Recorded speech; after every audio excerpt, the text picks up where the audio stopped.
Good evening. My name is Joe Sam Robinson, and it's my pleasure to have with us tonight Mr. Harry Gross. Welcome, Harry. Thank you, sir. As I've said before, Harry is from another generation, may represent another worldview than the one I possess, but so we can have some interesting interchanges. One of the things about the world these days is that for a long time it seemed to grow smaller, became easier to get around, and now maybe it's getting bigger. There are encumbrances around the world. It's getting a little harder to get around. So a lot of the reasons the world was growing smaller after World War II was these terrible confrontations that had taken place in the world, and the idea that people had said, we need some system where we can stop that and we can have a planet-wide view about good and evil. And we'll all, since we are rational creatures, we can all get together and make things better. And we'll have some redistribution of resources from the rich countries to the poor countries. There'll be some kind of methodology to expedite travel, expedite communication. We'll have global satellites. We can talk to each other. People can move around. Immigration will take place. And indeed, all that has happened. So we've gone along. Really, the world has been growing closer and closer together. However, I think we still have the idea of in-groups and out-groups. And so as the 8 billion people get closer and closer with each other, the differences that are intrinsically there often come to the fore. And in some ways, you could say, well, if one population was isolated in a certain area and it didn't have an interchange with another population, maybe they would be more peaceful together.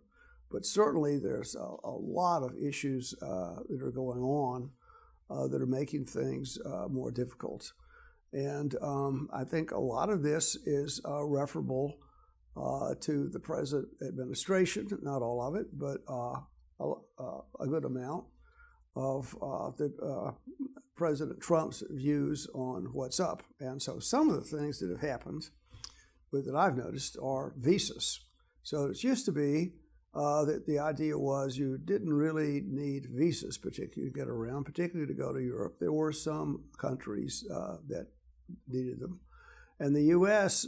became more restrictive about travelers coming here. And the reason would be that the idea is that maybe some bad actors will appear, just come into the country and sort of do a 9/11 event again. So overseas people doing things. So we wanted to put some restraints, and that was followed on the other side by all the other countries. So I'm not sure how many countries you can actually get into without a visa. One little story is you don't need one for Turkey. And so it's okay, well, Turkey, all right. So why is that? And it's because the cruise ships dock in Istanbul, and that without visas, people couldn't get off and buy things. So the government said, well, we can let people in. So we have visa issues. We have tariffs. So tariffs is certainly a restrictive arrangement. And so a lot of the ideas about how free trade works, and it generally makes products cheaper. There's a comparative advantage that's traditionally there, so that's an issue. Another one would be minimizing the activity of the UN. So the UN is being marginalized in many ways, and the instruments that the UN possess to redistribute in some ways resources, and organizations like the World Health Organization, which actually has an advantage in stopping plagues, viral attacks. So the world is fragmenting a little bit, and the question is that good or bad? And maybe you can name some good things about it and some bad things about it.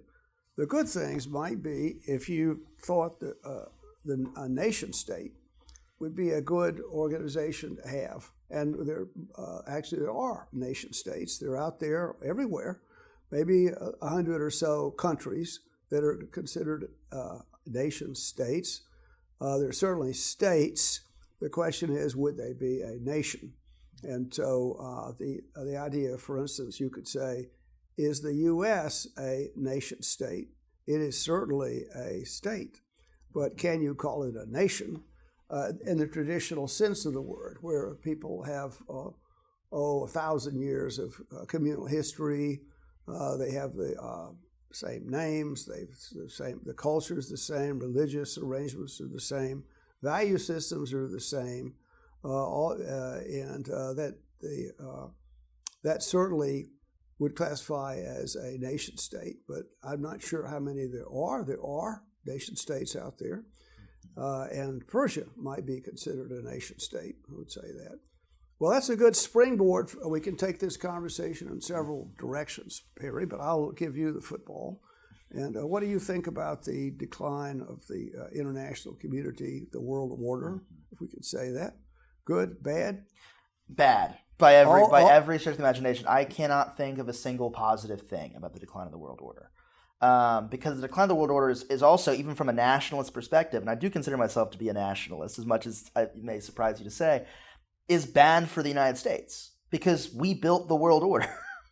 And when the world order starts to be laid by the wayside, particularly through our own short-sightedness, we are throwing away our influence. We are throwing away our ability to project both hard and soft power. We are throwing away our ability to shape the face of the world to come. And abandoning our leadership, which is what has been one of the main drivers of this decline in the world order, has been the United States just saying, yeah, no, we don't want to deal with this anymore. And there are reasons for that. I get it. We spent 20 years in Afghanistan. We spent 10 years in Iraq. The global war on terror is still not over. We've had a war on drugs that's lasted since Nixon, really. I think that there is a certain exhaustion to the American public with the rest of the world. But the problem is that we don't live in a reality where the United States can pretend that we can just sit behind our two oceans and just play in our own little yard and that everyone will leave us alone and everything is fine. No man is an island. John Donne said it in the 1600s, and it is still true today. What happens in Bangladesh affects us. What happens here affects China, right? That both for global economic reasons, but global cultural reasons, right? When Hollywood makes a movie today, right? Like Christopher Nolan just released The Odyssey, this big kind of expansive remake. I don't doubt that he savaged the plot. But well, we're not going to get into the plot itself. My critiques of the film are not about the plot necessarily, more than its representation of the ancient world, but. My point here, though, is that this is an American retelling of an ancient Greek myth that is being witnessed around the world, right? That a movie made in Hollywood today, right, is shown everywhere. It's not, what that means is that American culture, American ideals, because it is very much an American ideal of a film, and the idea of what an American hero is supposed to be like in this kind of man coming to grips with the damage that he's done through the service in the Trojan War and his honor to family and to his status and the like. But those ideals, those values get spread around the world through that. Borders today are more of an impediment to human advancement than they ever have been.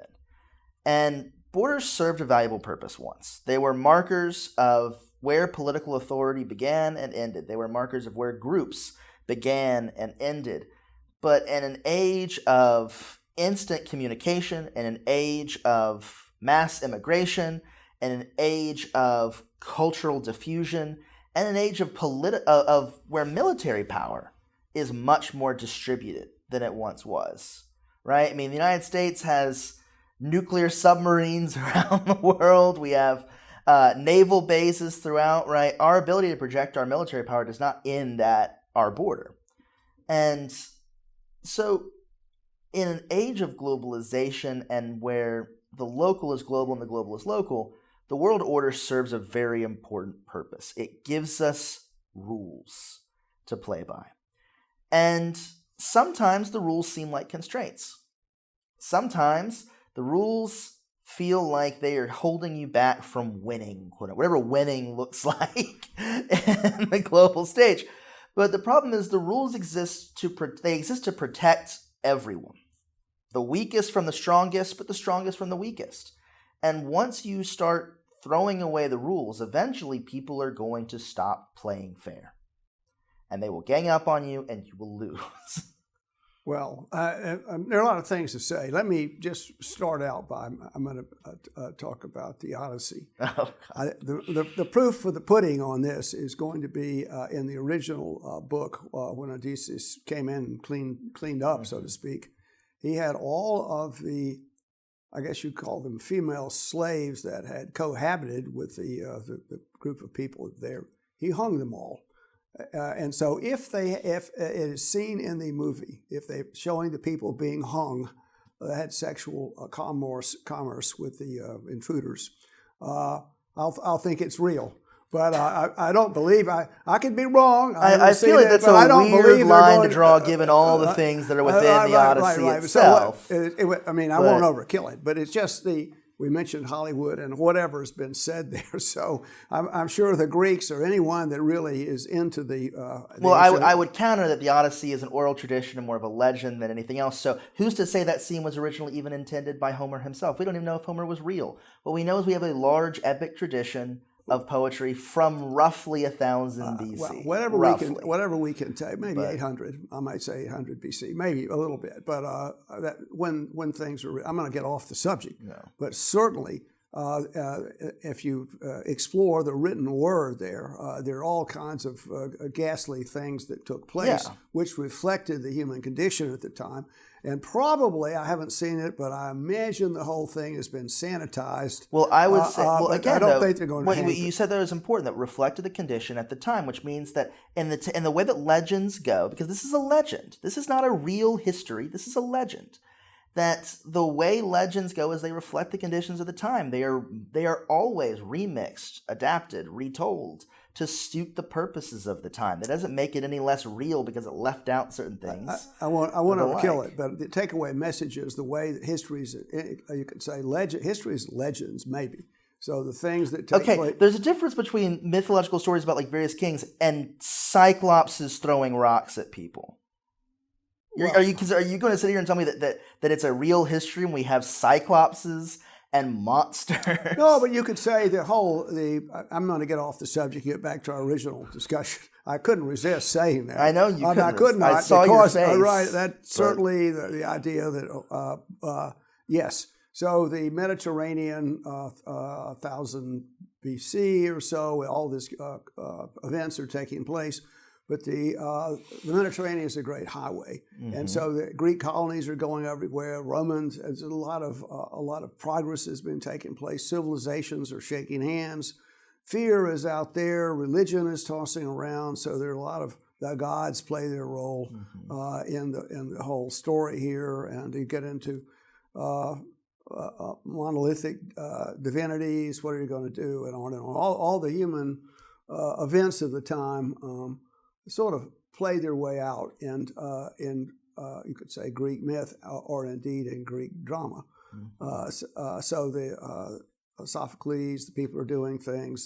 There's a lot of stories about that, but I'm going to move past that. Back to our issue. I couldn't resist saying, okay, if you show people being hung there, is he the kind of person that would hang females that had sexual commerce with his enemies? Well, I think that's left out of every modern adaptation. That's right. All right. I'm going past that. I'm going past that. I'm going to go past that. And it's a weird thing to get hung up on. Right. No. I mean, it's just my point would be the barbarism of people is certainly there, and you'd like to put this person as some kind of mythic hero, but mythic heroes and certainly have lots of dirt on their which hand, is the point of Greek heroes. There is no Greek hero who is truly innocent. None of them are. Well, whatever. I'm going to get paid. Let's get off this. What is innocence? I know. I'm sure a multitude of viewers here were let's get off this. Ready for the session of the If world you're order, watching the movie, look and see if the anyone Odyssey. is being hung there. All right, I'll let it go at that. Well, all right, back to the world, nation states. Well, we could quote George Washington, no foreign entanglements. And right now, the way the world is, okay, is there some tradition in which certainly was the case. So the U.S., as it grew, it was just on the eastern seaboard. They had the European great powers out there. And all the land around us was really somewhat in the hands of European countries. And so we didn't want, and they fought with each other. There would be no real reason for us to get much entangled in it, though we certainly did and have. I mean, in the Napoleonic Wars, a lot of stuff going on. So the U.S. has got its great country, 3 million square, a little over 3 million square miles to develop, all kinds of things going on, become rich and powerful, and actually the standard of living here is better, etc. So a question to ask would be, it's true enough, there are many advantages to saying a world order, and as a matter of fact, I would support that pretty much. However, in interest of a conversation, we have so many resources. We have such enormous dominance in many things. And is the role of the U.S. government, is it exclusively to look after the welfare of its 350 million citizens?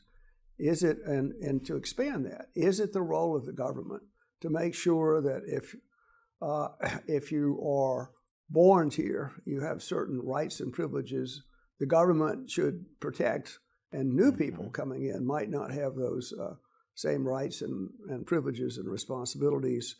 I mean, in other words, a very narrow idea about what the government's responsibility, and so you could say, well, we're going to put these huge tariffs out there. We're going to, and this is going to really diminish our position in the rest of the world. Okay.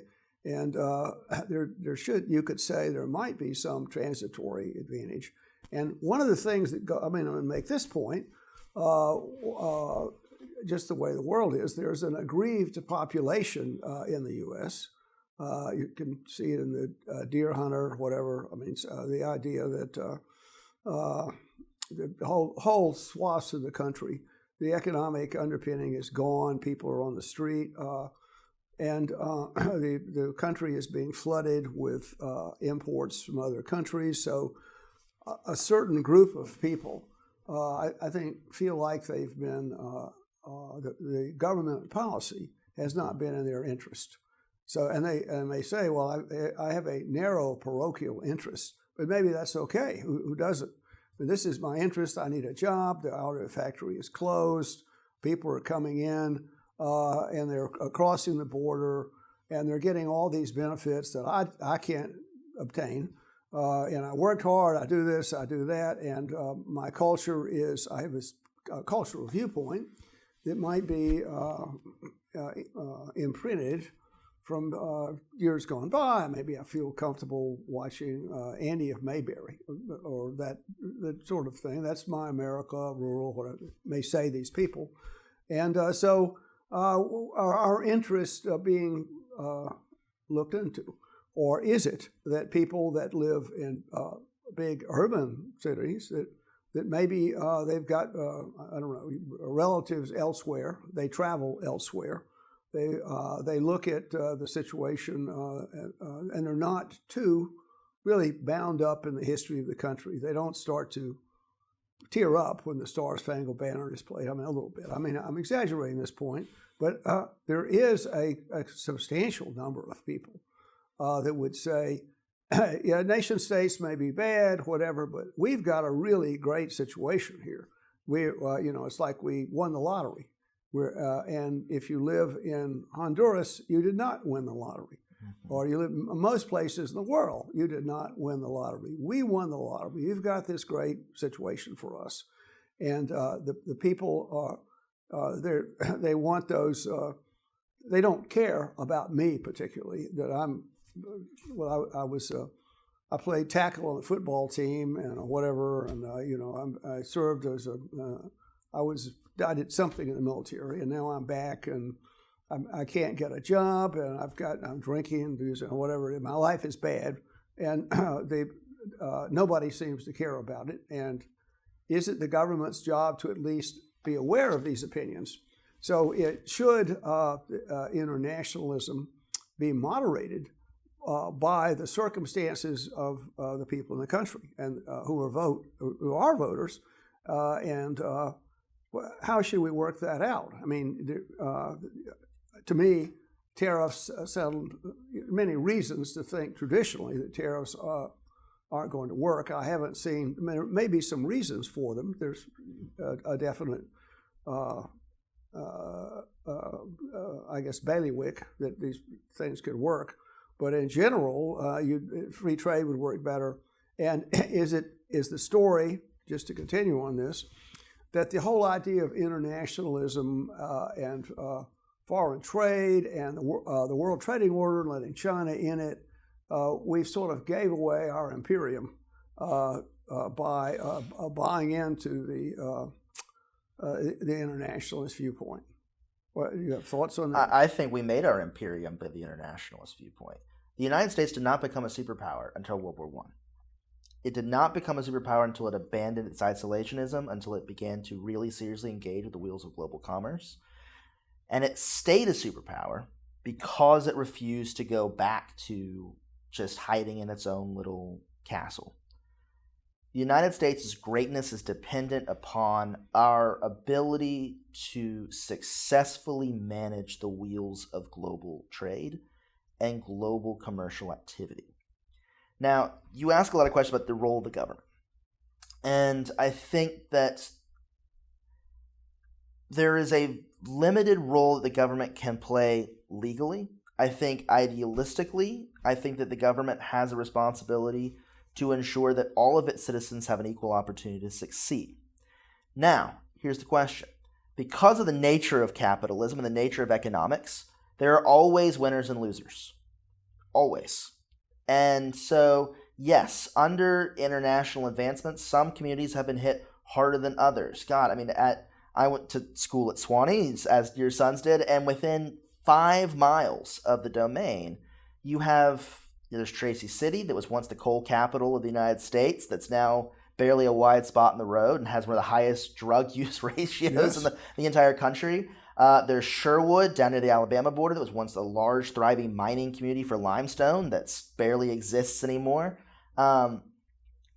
There is an America that has been forgotten, has been left behind, and has been left behind because the wheels of commerce found it was not profitable for them to exist in the same place. And we can debate whether that's right, whether that's wrong, whatever it is. But even in the absence of internationalism, if the United States were to just seal its borders entirely, stop trading with the rest of the world, there would still be communities in this country that are left behind.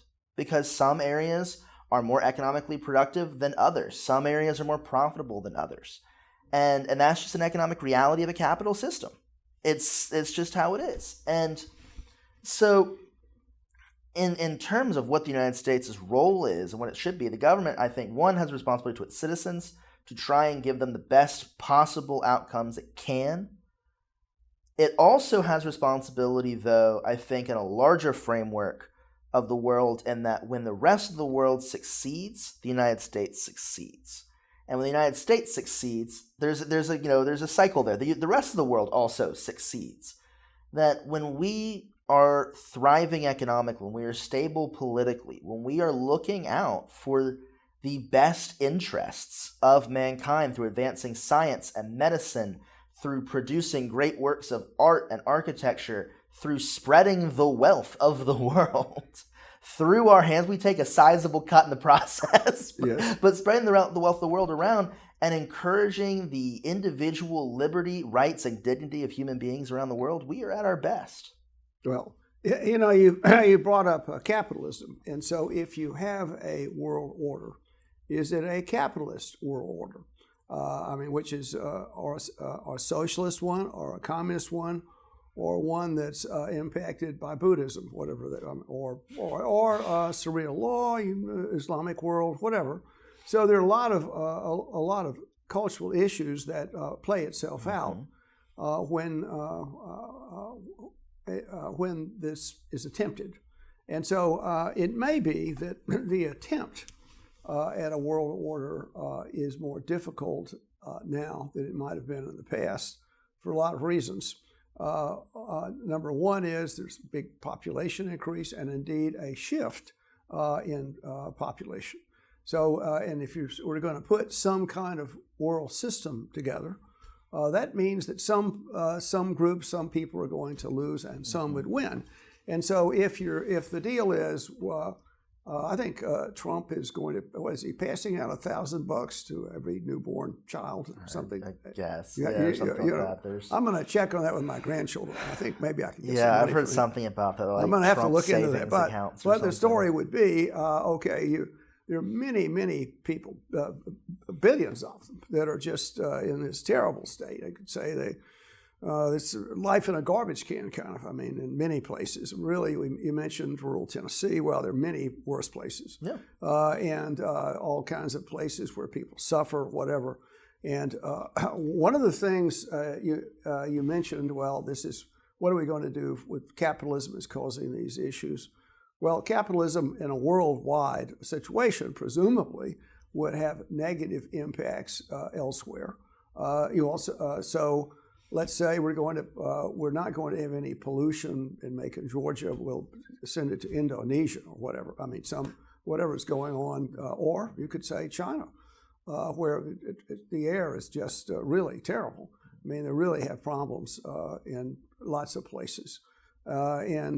So should American tax dollars, so to speak, go to help people in Bangladesh, or contrary, with that, should we can we get cheaper products from Bangladesh if we impact their negatively environment? We do things that are, it's so complicated when change happens. So you might have a stable rural economy, whatever, there, and people have, they farm and it's quiet and people are sort of sociologically stable, but then we're going to put a big clothing factory there, and it disturbs things. So almost any activity has a downside to it. And one important word used were rules. So how do you put the rules there for the world order? Who makes those rules? Is it the powerful countries that do it, or is it one man, one vote kind of thing, or one person, one vote?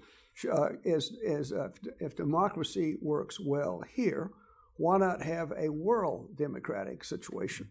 And so, if that were the case, presumably where the voters are, they would demand that income be sent there. They would basically, at least on some point of view, change living standards in the West. We have, if that system existed. Now, maybe that's a good system. Well, that system does exist. It's the UN General Assembly. That in the United Nations General Assembly, it is one country, one vote. Now, the United States Security Council is not that way. It is one country, one vote, except for the permanent five, which is the United States, China, Russia, France, and Great Britain. You got them all. And the victors of World War II. Well, which China is there now? That's now it's the PRC. Until 1973, it was Taiwan. That's correct. But regardless, that the P5 have a veto ability. In my mind, that is one of the great flaws of the UN. It's the one thing that really has held it back from actually fulfilling its function of preventing conflict, is that when the United States and the Soviet Union are at war for almost the entirety of the UN's history, right? The Security Council can't function. Well, I think we have to move. Not much time left. I'll make a comment.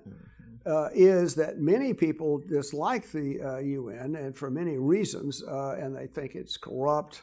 And many countries, maybe the preponderant numbers of countries, they have one vote. There are 50,000 people live there. It's a corrupt place. People are jumping around. The people that show up in the UN have their own vested interests. They're trying to do this. They're trying to do that. And so it's not as if the best and the brightest are in attendance there. And particularly let's say the conflict in the Middle East, the Israelis say, oh, this is really, really bad, this happens, that happens, and there are accusations about, oh, this person is the prosecutor is a sexual pervert or something like that. I mean, all kinds of things go back and forth. People are there for the money and corruption. And many countries are extremely corrupt, and the corruption carries over into the UN. So it's not as if it's been purged from human evil. I'll let it go with that. All right, Harry, it's been a very useful conversation, and we'll talk some more on this subject. Yes, sir. So thank you for being in attendance. Of course, always a pleasure. Thank you.